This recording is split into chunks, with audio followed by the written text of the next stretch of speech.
in the retina, right? And in this particular case, I'll just read it. German and Hungarian researchers have brought sight to 9 blind patients with hereditary retinal degeneration. So let me read this. This is from K-House E-News briefing pack kind of thing that I get in the mail from Koinonia House. And so it says, German and Hungarian researchers have brought sight to 9 blind patients with hereditary retinal degeneration using a subretinally implanted microelectronic chip with 1,500 pixels. The chip size is approximately 3 millimeters by 3 millimeters and is surgically implanted below the fovea area of sharpest vision in the retina. It's called the fovea. It provides a diamond-shaped visual field of 15 degrees diagonally across chip corners, so they can see. The blind can see with this chip. The chip could almost, if fit 3 millimeters by 3 millimeters, our button is bigger than that. Okay? And so that's pretty good. And then there's another one in here I thought was interesting that I should share with you guys today. 3D printed ears that look and act like the real thing. Okay? Cornell bioengineers and Weill Cornell Medical College physicians have created an artificial ear that looks and acts like a natural ear, giving new hope to thousands of children born with congenital deformity called microtia. They use 3D printing and injectable gels made of living cells to fashion ears that are practically identical to the human ear. Over a 3-month period, these flexible ears grew cartilage to replace the collagen used to mold them. The novel ear may be the solution reconstructive surgeons have long wished for to help children born with ear deformity, said co-lead author Dr. Jason Spector, director of the Laboratory for Bioregenerative Medicine and Surgery and associate professor of plastic surgery at Weill Cornell. Okay? And then there's so many other things in here. But I thought the good thing was, the reason I wanted to bring those two up is because we were talking about that Antichrist, right? And when he had that, apparently somebody had tried to assassinate him, one of his heads died. But this false prophet apparently performed some miracle and brought him back to life. Now, I guess it's been some 10 or 15 years now since they took some cells from a human and implanted them in a mouse, and the mouse grew a human ear on its back. That's been some time ago. 15 years is a long time in the way we improve. We improve so quickly now. Information is doubled so quickly, and the stuff we can do and know is it grows, and it's growing by such leaps and bounds that 15 years is ancient history almost now. Think about it. When my daddy was born in 1917, things were pretty much the same thing they were when my grandmother was born in 1884. Right? Horse and buggy. There were cars around if you were really rich and you didn't have to have horses, but they didn't go much faster than a horse. So who wanted a car? Right? And so if you had horses. And so, but since that time, especially since World War II, we have moved so quickly that it's staggering. For the past 2,000 years, maybe 4,000 years of human history, progress, technology, has been pretty much the same. Okay? Every now and then you get a blip of somebody whose ingenuity has surpassed his peers, and somehow that seems to get lost after his death or her death. Okay? But here we have, in our time, the ability, growing more and closer to being able to clone an actual a human being. And I wouldn't a bit more be surprised if it's already been done and just nobody's saying anything about it because it's yet illegal to do so. Yes? It's ironic you're saying this because just last Sunday, there was a physics professor I know named Walter Jordan. Always, all he does is stay on top of technology. He's about 70, 75, 80 years old. He was just talking about how they just discovered how to physically, it sounds gruesome, slice the human brain up and channel electricity through it to get signals back from the memories, visual and audible signals from the memories that were in the human brain. Ooh. And eventually they figured there's a way they can slice it up real thin and basically retrieve memories from it. So I was thinking of that, and as you were saying that about the false prophet giving light, that could be. Yeah. And we were just talking about it just last Sunday. Yeah. And what they're doing with robotics nowadays is incredible. You know, we think of robots like something either huge or some little thing that you can buy that will go and sweep your carpet.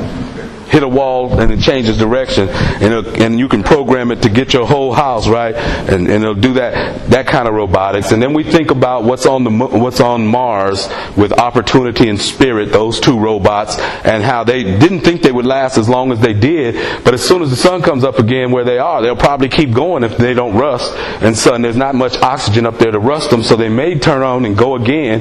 And what they are doing, and now they got an even more advanced one up there than those two.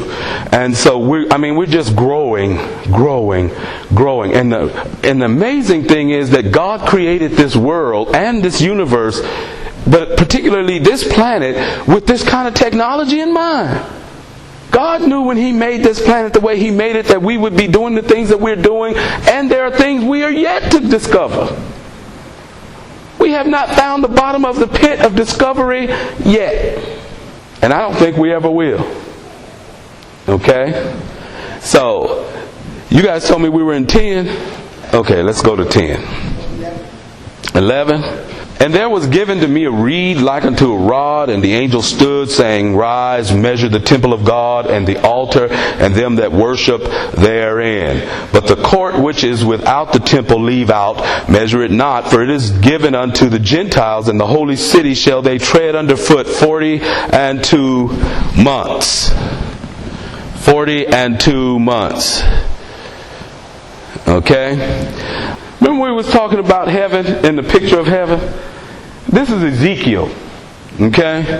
I looked and behold the expanse that was overhead, the heads of the cherubim, there appeared above them something like a sapphire, in appearance like a throne. And that sounds just like what we read at the beginning of Revelation chapter 4. And he said to the man clothed in linen. This man is just look at the language. I'm telling you, everything in this book comes from the Old Testament and even some places in the New Testament prior to Revelation. Go in among the whirling wheels underneath the cherubim. Fill your hands with burning coals from between the cherubim and scatter them over the city. And he went in before my eyes. Now the cherubim were standing on the south side of the house when the man went in, and the cloud filled the inner court. And the glory of the Lord went up from the cherub to the threshold of the house, and the house was filled with the cloud, and the court was filled with the brightness of the glory of the Lord. And the sound of the wings of the cherubim were heard as far as the outer court, like the voice of Almighty God when He speaks. And when he commanded the man clothed in linen take fire from between the whirling wheels, from between the cherubim, he went in and stood beside a wheel. And the cherub stretched out his hand from between the cherubim to the fire that was between the cherubim, and took some of it and put it into the hands of the man clothed.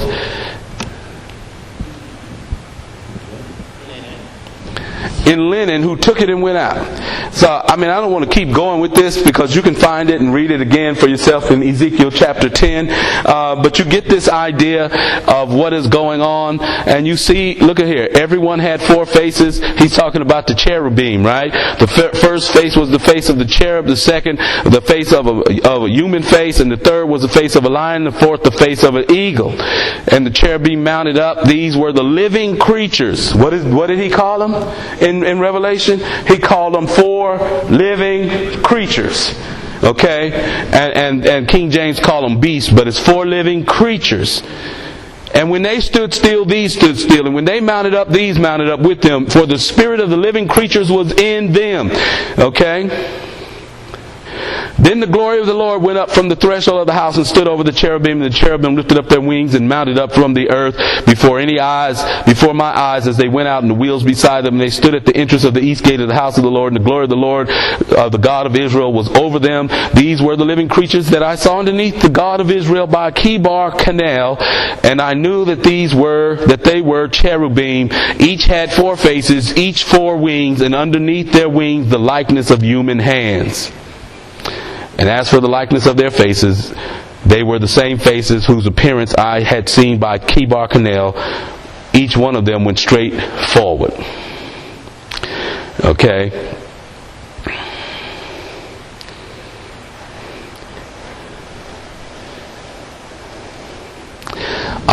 Later on in Ezekiel, toward the end of Ezekiel, he talks about the temple. And God is telling him to grab a reed and to measure the temple.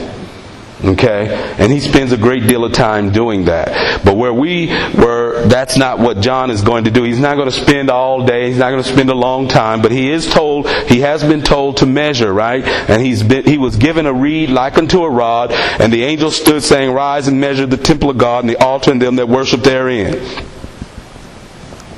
But the court which is without the temple leave out and measure it not, for it is given unto Gentiles, and the holy city shall they tread underfoot 3.5 years. Okay? And I will give unto my 2 witnesses, and they shall prophesy 1,203 days, clothed in sackcloth. These are the 2 olive trees.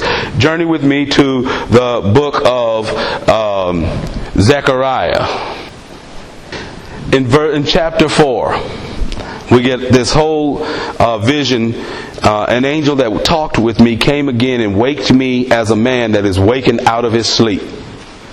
Okay, so he was asleep, maybe, but he had to be asleep because he was waking up. He didn't get these visions in dreams. The angel caused him to wake up and he got these visions, okay? So what is he seeing? Verse 2, what is he seeing? Okay. And so the angel that talked with me came again and waked me as a man that's waking out of his sleep, said to me, what do you see? What is it that he saw? Come on, talk back to me so I'm not doing all the talking. He saw what? I looked at the whole candlestick, all of gold, with the bowl on the top of it. And it's 7 lamps thereon. And 7 pipes. To the 7 lamps. Which are upon the top thereof. And then what's next? 2 olive trees. By it. 2 olive trees. Okay, so get the picture. He has a candelabra or a menorah. Okay, it's a lampstand with 7 lamps, and it's made with pipes, right? There's pipes coming out of this big giant bowl of oil, if you will. Olive oil. Okay? It's a big old drum, if you will, of olive oil. Okay, and so you fill that with oil. Pipes are going down into the lampstand, into the lamps. So now you can have fire going as long as you got oil. And so we sing that song, right? Give me oil in my lamp, keep me. Okay, I don't sound that good. Give me oil in my lamp, keep me burning, burning, burning. You know, keep me burning till the break of day. So we have that here in this chapter, right? So what else is, so now we see the 2 olive trees. One by the right side of the bowl and the other by the left side of the bowl, right? Okay. The angel that talked with me answered and said to me, knowest not thou not what these be? And I said, no, my Lord. And he answered and said unto me, this is the word of the Lord to Zerubbabel. Remember that great verse in Zechariah that everybody knows and many preachers have preached on? Not by might nor by power, but by my Spirit, saith the Lord. I was listening to Chuck Swindoll, and he was talking about this. I think it was Chuck Swindoll. Could have been somebody else. But they were talking about Zerubbabel. The whole thing about Zechariah was that Zerubbabel was brought there, and he could do some things by might and by his own ability, but that's not what God wanted. You know, you can get to a place where your character and who you are and who people think you are, you can just say, I wish this was happening, and they go get it done. Okay, but if you have that kind of influence, and you can and he went on to mention that there were a lot of churches that were humongous churches because the people were great organizers and great at getting things done and getting money in to build and to do, and all of that was a work of the flesh. All of it. Your flesh can do great things. And so this verse, by my Spirit, saith the Lord of hosts. Who are you, O great mountain, before Zerubbabel? You shall become a plain, and he shall bring forth the headstone thereof with shoutings. Grace to it. Okay, and then we're going to move on down toward the end, okay? Move on down. And then he says in verse 12, and I answered again and said unto him, what be these two olive branches, which through the two golden pipes empty the golden oil out of themselves? And he answered me and said, knowest thou not what these be? And I said, no, my Lord. Then he said, these are what? This is what you got to get. The two what? That do what? Of the whole earth. Two anointed ones that stand by the Lord of the whole earth. When, I'm going to switch on you now. When going to the New Testament, in Luke 24, I'm just going to read this and then we're going to move to Acts because what I want may be there. And here's what it says. Look at this. And he led them out, talking about Jesus, as far as to Bethany. And he lifted up his hands and blessed them. And it came to pass, while he blessed them, he was parted from them and carried up into where? Heaven. And they did what? They worshipped him and returned to Jerusalem with great joy and were continually in the temple praising and blessing God. Amen. Right? Okay. Mark just says that after the Lord had spoken to them, he was received up into heaven and sat on the right hand of God. Okay? And what I skipped in Matthew, I might as well read these little vignettes so we can get to where I want to show you.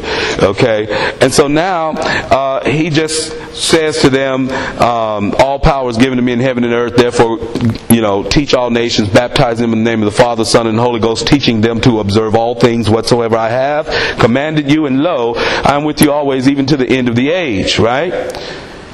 Okay.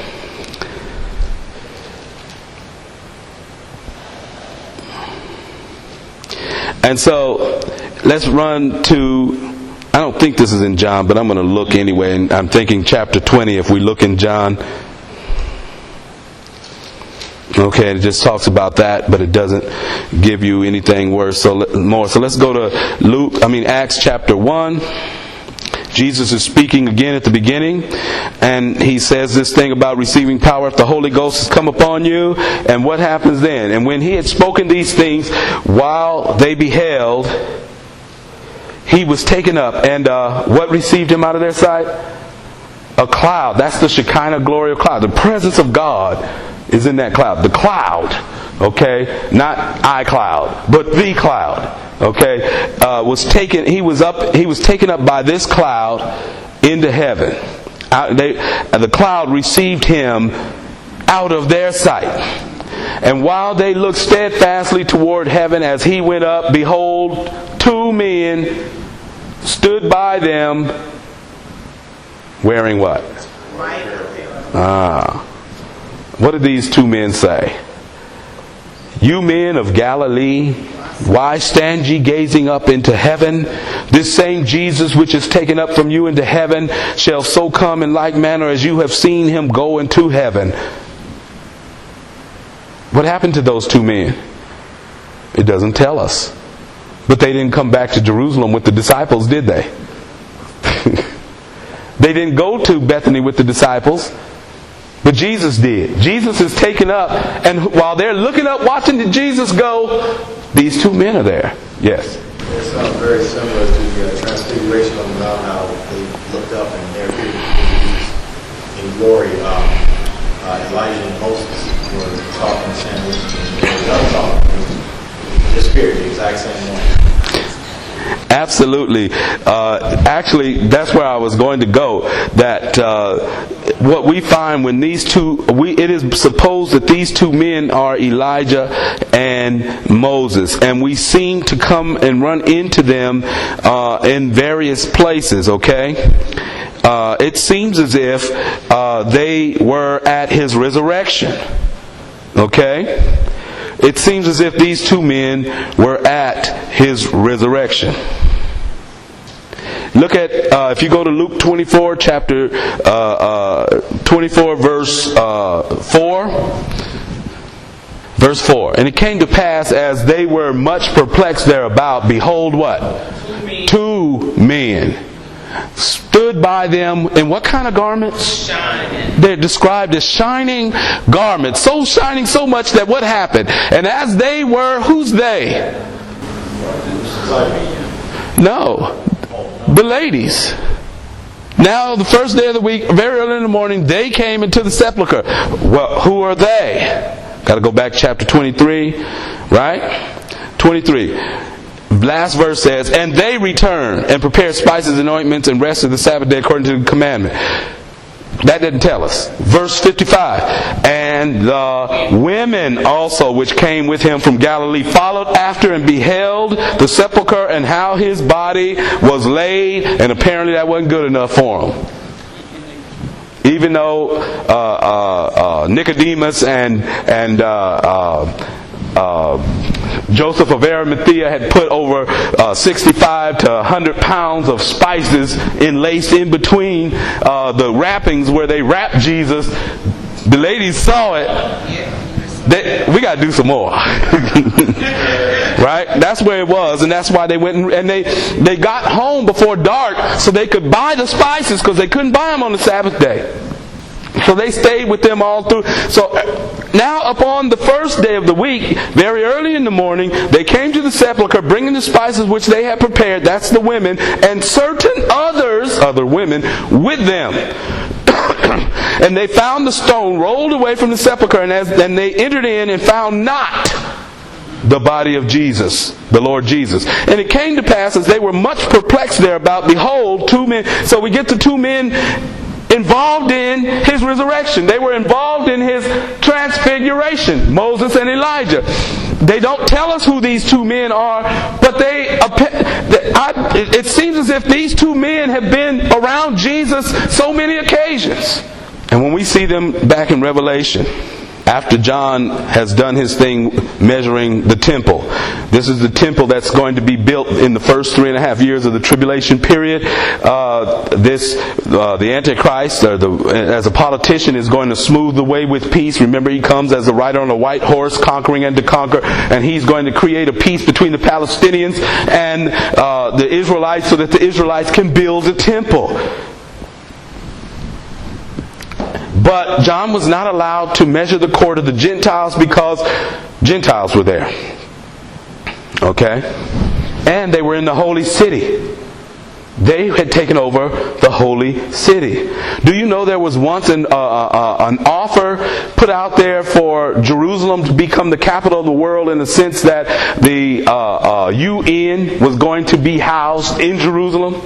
Which some people feared that would make the what do they call him of the UN, the head guy of the UN? I don't think they call him president, but he has a name, he has a title, chairman, whatever, would make him kind of like the mayor of Jerusalem. Okay? Don't know if that's going to ever work out, but wouldn't it be surprise, surprise? And so here we have now these two witnesses, right? And he will give authority, he give power unto my two witnesses. And the word witnesses is martyrs. And they shall prophesy 1,260 days clothed in sackcloth. That's about 3 years, 3.5 years. They're going to prophesy, they're going to preach for 3.5 years. Some believe they're going to have something to do with the conversion of the 144,000 Jewish single men. 144,000. I don't see that here per se right now, but that is the idea of where they got the gospel from these two men. And these are, there's no doubt about it right now, right? What we read in Zechariah chapter 4. Look at what it says in that next verse. These are, what does it say? These are two what? Olive trees. The two olive trees and the two candlesticks standing before the God of the earth. And they are men. We talk about powerful angels. We talk about the power of the enemy, Satan. Here's two men that stand before the God of the earth. Do you remember what James and John asked Jesus? In one gospel it said they asked. In another gospel it said their mother came and asked Jesus. Well, their mother was Salome, the sister of Mary, the mother of Jesus. So their aunt, his aunt, comes to him and wants her two sons. Now Jesus got brothers. Wait, Jesus has brothers. But she wants him, since his brothers aren't following him, to make her two sons, one sit on the right and one sit on the left. And Jesus says, can they drink the cup that I got to drink? Can they be baptized with the baptism that I'm baptized with? Yeah. And then he says, yeah, you will be. But still, that honor is given to those for whom the Father has given it. In other words, it's not in my control. I believe that honor goes to these two men, whoever they are. Can they be Moses and Elijah? Some say it has to be Elijah and Enoch because they're the only two men who never died. I don't know why he would have to go to Enoch, and why would he have to, why couldn't it be Moses? Because he died? There's lots of people in the Bible that died twice, aren't there? Lazarus, Jairus' daughter, right? The widow of Nain's son died twice. Right? There's a no-name guy. They're carrying out to bury him, and the Midianites, some army, I think it's the Midianites, come by and they're afraid, so they just dump him in somebody's grave. It happens to be Samuel's grave. He touches the bones of Samuel, and he's resurrected. He gets to go home. God so honored Samuel that he wouldn't let that guy's body lie upon a dead body lie upon his bones. Whenever faith people tell you you got to have faith to get that miracle, read that to them. They were afraid. There wasn't no faith in that. God just worked, because God can work without us. He loves to work with us, but He can work without us. In fact, He does all the time. And so these two witnesses, so just because they've died like Moses died doesn't mean, because no one knows where Moses' body was buried. Satan, according to Jude or says that Michael contested with Satan over the body of Moses, and he simply said, "The Lord rebuke you." God wouldn't let Satan touch Moses' body. Why would Satan want Moses' body? Just make you say, who? So when you know what Darby said, he said Satan is most satanic when you walk around with the Bible, so you probably already have an idea about it. Yeah, that just makes you wonder, he didn't contest about anybody else's body. He didn't contest Aaron's body, Miriam's body. Why Moses? Maybe he's one of these two witnesses, but we don't know. But we do know they are two witnesses. They are the two olive trees of Zechariah, and this is how any man, if any man will hurt them, the fire proceeds out of their mouth, and devours their enemies. And if any man will hurt them, he must in this manner be killed. That is why they say Elijah. Because Elijah actually did that on 2 occasions, didn't he? I believe in 2 Kings, if you will go there quickly, it should be in one of the first 2 chapters, 2 or 3 chapters. Go to 2 Kings chapter 1 verse 12. Yeah, and you will find it says this. Okay? The incident was that the man of God, the king of Israel, Ahaziah fell through a lattice in his upper chamber that was in Samaria and was sick. And he sent messengers and said to them, go inquire of, look, a false god, Beelzebub, the god of Ekron, whether I shall recover of this disease. But the angel of the Lord said to Elijah the Tishbite, arise, go up to meet the messengers of the king of Samaria, saying to them, is it not because there is not a God in Israel that ye go to inquire of Beelzebub, the god of Ekron? Now therefore, thus saith the Lord, thou shalt not come down from that bed on which thou art gone up, but shalt surely die. And Elijah departed. Notice his mannerism. He comes, he delivers his message from God, and then he turns around and goes. He don't stay to see what the effect is on him. Okay? He does what God wants him to do, and that's it. Okay? He's abrupt like that. And when the messengers turned back unto him, he said unto them, why are you now turned back? And they said unto him, there came a man up to meet us and said unto us, go turn again unto the king that sent you, and say to him, thus saith the Lord, is it not because there is not a God in Israel that thou sendest to inquire of Beelzebub, the god of Ekron? Therefore thou shalt not come down from the bed on which thou art gone up, but shalt surely die. And he said unto them, what manner of man was he that came up to meet you and told you these things? And they said unto him, he was a hairy man, and girt with a girdle of leather about his loins. And he said, it is Elijah the Tishbite. And the king sent unto him a captain of 50 with his 50. And he went up to him, and behold, he sat on the top of a hill. And he spake unto him, thou man of God, the king hath said, come down. And Elijah answered and said unto the captain of 50, if I be a man of God, then let fire come down from heaven and consume thee and thy 50. And there came down fire from heaven and consumed him and his 50. Again also he sent unto him another captain of 50 with his 50. And he answered and said unto him, O man of God, thus hath the king said, come down quickly. And Elijah answered and said unto him, if I be a man of God, let fire come down from heaven and consume thee and thy 50. And the fire of God came down from heaven and consumed him and his 50. And he sent again a captain of the third 50 and his 50. You think the word was getting around by now, right? Somebody saw this happen. Okay? And what if it was a meteorite that fell out of the sky and burst right upon them and killed them all? Okay? And so here we go. And so he sent again a captain of 50 with his 50. And my tongue. I'm trying to go too fast. He sent again a captain of the third 50 and his 50. And the third captain of 50 went up, and he came. He didn't do like the other two, did he? Somebody been talking. He fell where? On his knee before Elijah and besought him. He said unto him, O man of God, I pray thee, let my life and the life of these 50 thy servants be precious in your sight.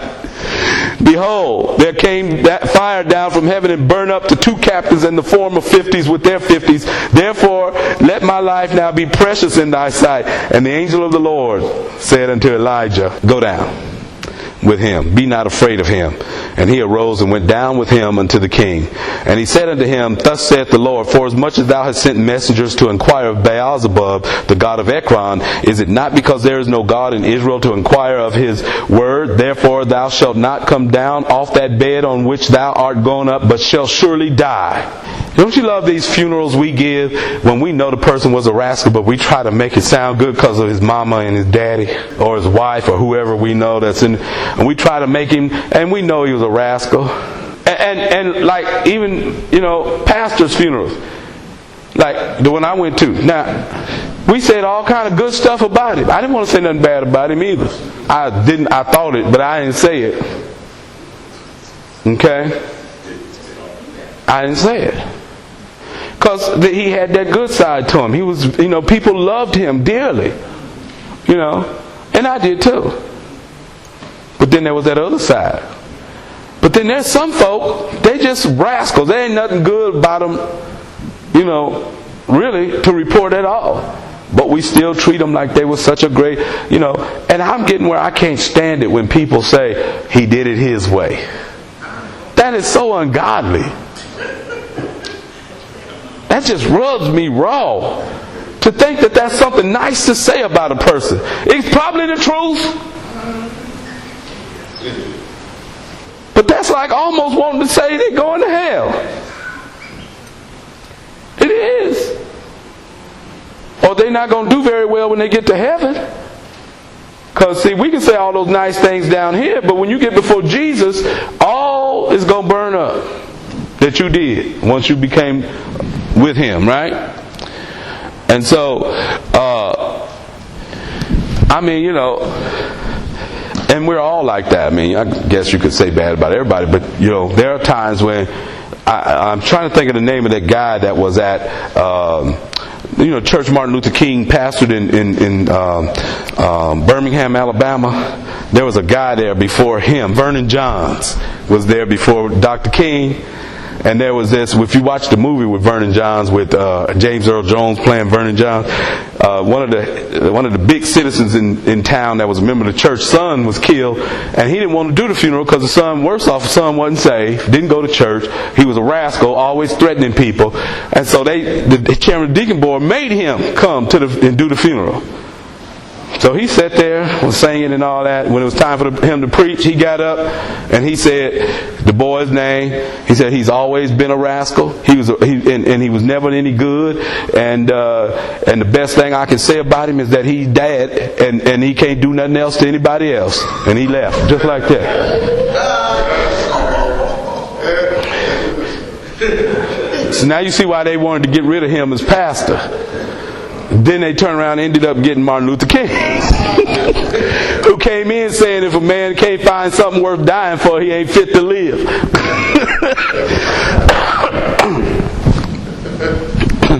So but there's a group of old preachers that was just like that. They didn't play. And whatever happened, they didn't care. They was going to teach, do the truth, say the truth. And if they're not going to sugarcoat it. You don't have to. But sometimes we want it sugar-coated. We call that irascible behavior. But he already told them why he didn't want to do the funeral. The guy wasn't saved. He wasn't a member of this church. Just because his parents are, why should he bury him? Say some good words over him. Well, best thing you can say about him, he's dead and can't do it no more. Right. Yeah. I don't think I'd ever do that here, y'all, but you never know now. You never know. All right, back to Revelation 11. So we got who these guys are, right? It's possible that that's who they're going to be, Moses and Elijah, but we don't really know. They are two witnesses. And they do bring down fire from heaven to kill their enemies like Elijah did, okay? And that's where that came from, out of 2 Kings chapter 1, verse 12 and following. Okay? There's something else Elijah did. Remember when Elijah first came on the scene, what he did? Ahab was going somewhere with his chariots, and this Elijah, dressed like Elijah, camel hair, leather girdle, walks out, scruffy looking, stops the king's chariot. The king look at him, he looks at the king and said, it's not going to rain for 3.5 years unless I tell it to. He turned around and left. King probably thought, what kind of kook is this? Like if we were at 7-Eleven down here, and somebody, how they stand out there, right? And some guys are preaching to the cars as they come by, and so I sometimes listen to them just to see if they make sense, and sometimes they do, so I don't know what that says about me. But anyway, and so that's probably what the king thought. But then it didn't rain. Latter rain time, didn't rain. Former rains, didn't rain. Went back around, latter rain, no rain. Came back around, looked like it was going to rain. No rain. 3.5 years. King said, look, we starting to starve now. We done used up the storehouse and all the goods, all the grain and stuff, and the cattle starting to get poor, and people starting to cry. Whoever that dude was, y'all find him. He He sent people all over the country looking for that guy. Obadiah found him, right? The king's butler or whatever he was called. And he says, the king wants to see you. He said, go tell the king. And they met with the king. He said, bring your 400 prophets of Baal and the 800 prophets of your wife's cult. Meet me on Mount Carmel. And if Baal be God, we'll serve him. But if Yahweh is God, we'll serve him. And that's how that contest of the gods happened on Mount Carmel. And so y'all know the story. They worked all day and Baal never did anything. He has his offering on the altar, and 12 stones for Israel and all the people. And he had men go and overflooded with water. And then he says a simple prayer, and fire comes out of heaven and licks up everything. And he tells the men of Israel who are watching, kill those false prophets. And they killed them all. Right? But it didn't rain till he said it to. And he went to pray for rain. Remember?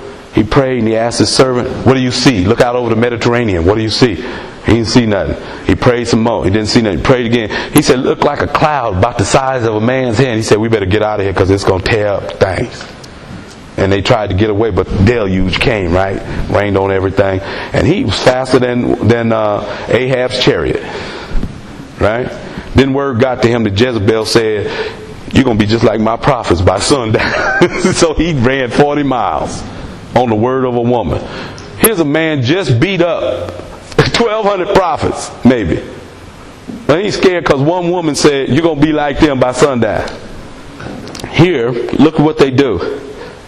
These have power, verse 5. That's verse 5. Verse 6. These have power to shut up heaven, that it rain not in the days of their prophecy, and have power over waters to turn them to blood. See why it sounds like Elijah now and like Moses? That's what Moses did with Pharaoh. He turned water to blood. I found some pictures of rivers where the water was turned to blood here in recent times. One was in China, the Yangtze River, the Yellow River. Okay, and I got some pictures. Actually, I put them on that, some of them on that PowerPoint to show you rivers of blood. That I don't know if it was really blood, but something was in that river and turned it to blood. And so that's what they have the power to do, and to smite the earth, not just a segment, but the earth, to smite it with what? Plagues, as often as they. Can you imagine some of the preachers we know on TV having the power to do it at will like that? I'm so glad they fake. Because some of them would do it just to show off. You know, as often as they want to. And when they shall have finished their testimony, the beast that ascended out of the bottomless pit shall make war against them, and shall overcome them and kill them, and then do the greatest dishonor to their bodies. And their dead bodies shall lie in the street of the great city, which is spiritually called Sodom in Egypt, where also our Lord was crucified. To let you know it was Jerusalem and not any other city. Now, could that happen? Would they really do that? Just last week I was listening to the news, and there's some city over there, I don't know if it's Afghanistan, Iran, Iraq, but somewhere over there, Syria, the militia went through, killed a whole bunch of people. They just left the bodies right there in the street. And they've been there for over a week. Innocent people. They just killed them. Left the bodies there to rot out in the open. Will we do stuff like that? Yeah. Sure we will. That's going to happen to them. Okay? It's going to happen to the two witnesses. Okay? And they, of the people and kindred, look, everybody on the planet. Isn't that what it says? People, kindreds, tongues, nations shall see, not be told about, shall see their dead bodies 3 days and a half, and shall not suffer their dead bodies to be put in the grave. Look at this. That's how they're going to see. If they got this now and we could see things on the other side of the planet, imagine what they're going to have in a few years from now. They're constantly making it better, aren't they? constantly. I wouldn't be surprised if in the future you could have some glasses, shade, got a little thing here where when you want to see something on TV, boop, and it's there in your whole glasses, and you can still see out them, even though you can kind of look in the corner and see, like an overhead display, like on Iron Man or something on, like they got with, It's called Blue. Oh, you mean they already got them? See? Telling you. Could not have thought of this when I was a kid reading this in the 60s and 70s. Could not have imagined this. What do you know, in the 70s, even in the late 70s, first off, you didn't have no cell phones like this. What was a cell phone in the 60s and late 70s, especially the 70s? It was like a box because of battery and this big old heavy phone. People walk around with cell phone, you walk around with a suitcase. Right? You had to pull the antenna up and all that, right? Some had them in their car. Doctors didn't even have them. What did doctors have? Pagers. Then when the pagers got cheap enough, the pimps had them and the dope dealers had them, and that's how they would. Oh, well, somebody wants some dope. Let's hit the number where you want it. Here, come get it. Here, and they was doing business. Then doctors moved to cell phones, and now. We walk around with them. They page each other in the hospital. And you know what's so great about it though? Because they can't take their medical library with them, the books, but they can now. They little iPads. They don't even have to go get the charts. They can beam, boom, and everything about that patient's on the iPad. If they even want to look at X-rays and stuff, they can slam, and there it is. And when they walk in the room, they don't have to. It's all right there. And if they thinking something and trying to diagnose, they can hit the diagnosis book and boom. Yeah, I think that's what it is. It's right there. I remember when I first tried to get my daughter-in-law one like that, something she could put stuff like that on, and that thing is now obsolete, and it's only been a few years.